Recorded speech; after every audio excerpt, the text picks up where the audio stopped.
അപ്പൊ ഈ ശരിക്കും നമുക്ക് ഈ യുദ്ധം ഒന്ന് തീർന്നു കിട്ടിയാൻ വലിയ ആഗ്രഹമാണ് ശരിക്കും. അങ്ങേക്ക് അതിൽ പ്രതീക്ഷയുണ്ടോ?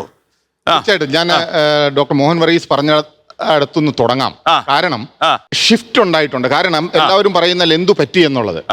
ട്രംപിന്റെ കൊടയുടെ കീഴിൽ നിന്നുകൊണ്ട് നരേന്ദ്രമോദി അല്ലെങ്കിൽ ഇവിടുത്തെ ഗവൺമെന്റും വിചാരിച്ചു ഒരാഴ്ച കൊണ്ട് ഇറാന്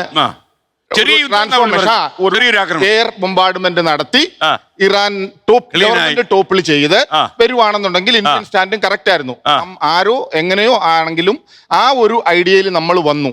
യുദ്ധം നീണ്ടുപോയപ്പോൾ കാര്യങ്ങൾ കൈവിട്ടപ്പോൾ നമ്മൾ ഷിഫ്റ്റ് ചെയ്തു. കാര്യം ഓഫ് കോഴ്സ് അവിടെയും ആ പോയിന്റ് ഷാവു പ്രസാദ് പറഞ്ഞതും കറക്റ്റാണ്.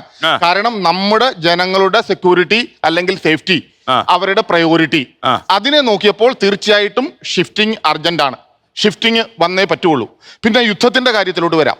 കാരണം ഇതിപ്പോ ഇന്ന് തീരുമോ നാളെ തീരുമോ എന്ന് പറഞ്ഞാൽ SK ഒരു ചൊല്ലുണ്ട്, താഴെ വന്നേ സമ്മാനമുള്ളൂ.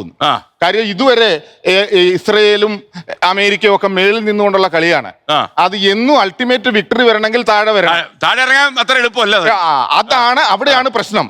പിന്നെ ഒരു കാര്യം കൂടെ ഉണ്ട്. 2 ഷിപ്പ് ക്രോസ് ചെയ്ത് വന്നു എന്ന് പറഞ്ഞു കഴിഞ്ഞാല് ആ ഷിപ്പ് ഒമാൻ ഈ സൈഡിലായിരുന്നു. അവിടുന്ന് നേരെ ഇങ്ങോട്ട് വന്നത്. ഇതുവരെ ഹോർമിസ് കടലിടുക്കൊന്നും ക്രോസ് ചെയ്തിട്ട് ഷിപ്പുകളൊക്കെ ഒന്നും വന്നിട്ടില്ല. അല്ല, ഇറാൻ പറഞ്ഞിട്ടുണ്ടല്ലോ അത് അങ്ങനെയുള്ള രാജ്യങ്ങളെ ഒന്നും ആക്രമിക്കില്ല എന്ന് പറഞ്ഞിട്ടുണ്ടെങ്കിൽ പോലും ആരും ചാൻസ് എടുക്കാൻ തയ്യാറല്ല, സേഫ് അല്ല. ട്രംപ് പറയുന്നുണ്ട് ഞാൻ കംപ്ലീറ്റ് സപ്പോർട്ട് കൊടുത്ത് മുന്നോട്ട് വരുമെന്ന്. ട്രംപ് ഒരിക്കലും ഈ കാര്യത്തിൽ മുന്നോട്ട് വരില്ല, സപ്പോർട്ട് കൊടുക്കാൻ പറ്റില്ല. കാരണം ഇപ്പോഴത്തെ ലെവലിൽ ട്രംപിന് ഇറങ്ങി കൈ പൊള്ളിയോ? 100% കൈയല്ല, അയാൾ ആകപ്പാടെ അടിപൊളി പൊള്ളി നിൽക്കുക.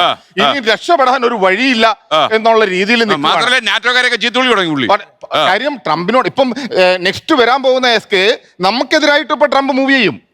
അതിനകത്ത് ഒരു സംശയവുമില്ല. ഈ 30 ഡേയ്സ് ഒന്ന് കഴിയട്ടെ. ഇപ്പൊ ഇവിടെ നിന്ന് നമ്മൾ എല്ലാവരും പറയുമല്ലോ അങ്ങനെയാണ്.